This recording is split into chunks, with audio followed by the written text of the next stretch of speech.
thought I'd relate one little story that's quite unremarkable that probably a lot of people have experienced, but it sticks out in my mind because it illustrates one of the things I love most of all about backcountry camping. Now, there's all sorts of reasons why we enjoy camping, depressurizing and getting away from the rat race to forget about schedules and clock time and slowing down and living by sunlight time and immersing yourself in the beauty of nature. Um, but the experience that matters most to me when I'm backcountry camping, which makes me want to go camping out again, is something else entirely. It has to do with exercising ingenuity and resourcefulness through problem solving and troubleshooting minor problems when you're out there. Now, I know that sounds kind of egg-headed, but um, unlike problem solving and troubleshooting in a modern home or in the workplace, these are problems that have to do with our basic material animal needs. And it includes everything from finding a dry spot to sit when you're hiking on a wet day to finding a flat spot where you can pitch your tent, working out the best place to string your tarp, fashioning a simple latrine, locating and purifying a source of water, and you have to secure your food against forest critters. You have to navigate. You have to find your way around on foot or by canoe.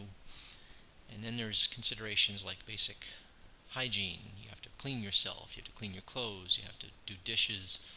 Um, there are skills that you want to acquire, like knot tying and becoming proficient in fire making. And then there are just coping skills that you need. You have to learn how to cope with bad weather and cope with mosquitoes and that sort of thing. Now, to someone who doesn't camp, this can sound like a list of hardships, but there's something very gratifying about solving and addressing all these very minor concerns using only the bit of gear you carried yourself. When you're out there, you can't obviously run out to the store and get what you need or borrow something from a neighbor. You have to be satisfied and make do with what you brought. So you're forced to press into service what you brought with you in novel ways and to learn new ways of doing things right there on the spot. And here's my example. A few years ago, my wife and I went on a short 3-day canoe trip, and I was carrying the canoe from my vehicle to the water's edge at the start of the trip, and the carrying thwart or the center thwart or the yoke of the canoe broke beyond repair. It snapped at the gunwale, and the canoe fell on my head, and then the rest of the yoke snapped in half over the back of my neck, bruised my head, bruised my neck, bruised my shoulder, and I had no canoe yoke. And this is going to make the portaging the canoe very difficult. But we weren't about to go home, we just arrived, so we set out in the rain on that September morning, and we did our best to portage the canoe without a center thwart. My wife and I, she took the front end, I took the back end, and sort of struggled that way with it.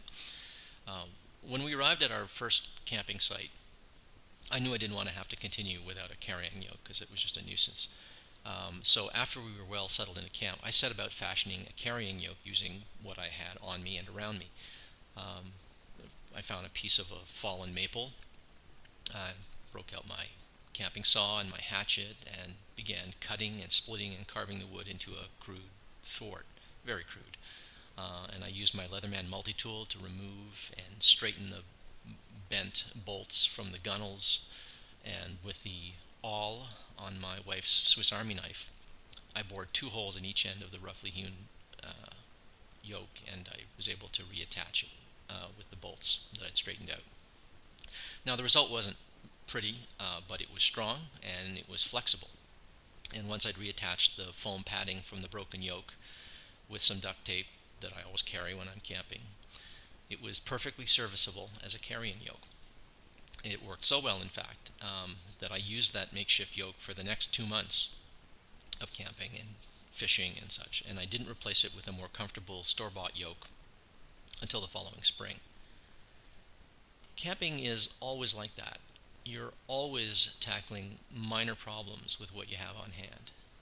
Ordinarily, most of our basic animal needs and creature comforts are already permanently addressed in the home or just a store trip away. so we don't have to give them much thought. But in the bush, those considerations are never far from your thoughts, and that puts you in the moment. There's a sense of immediacy to living in the bush. You don't feel distant or removed or divorced from what you're doing. Your mind is seldom thinking about something else while you're performing a task. Your mind is fully engaged, trained on what you're doing, and it makes you feel very alive and very involved when you're in a situation where you're responsible, moment by moment, for your own safety, your own creature comforts, and your enjoyment. And you don't get bored. There's always plenty to do and more you could do. This constant in the moment experience that comes from minor problem solving and exercising your creativity and applying your ingenuity, uh, it's kind of empowering too. After your first night in the bush, you'll realize, hey, I'm out here in the middle of nowhere and I'm fine, despite the good or the bad weather and the difficult hike or the long portage or the hard paddle across a windy lake or some minor discomforts and inconveniences along the way that inevitably happen. I'm fine. I'm not lost. I'm safe. I'm clothed. I'm dry. I'm sheltered. I'm well fed. I'm well hydrated and well rested.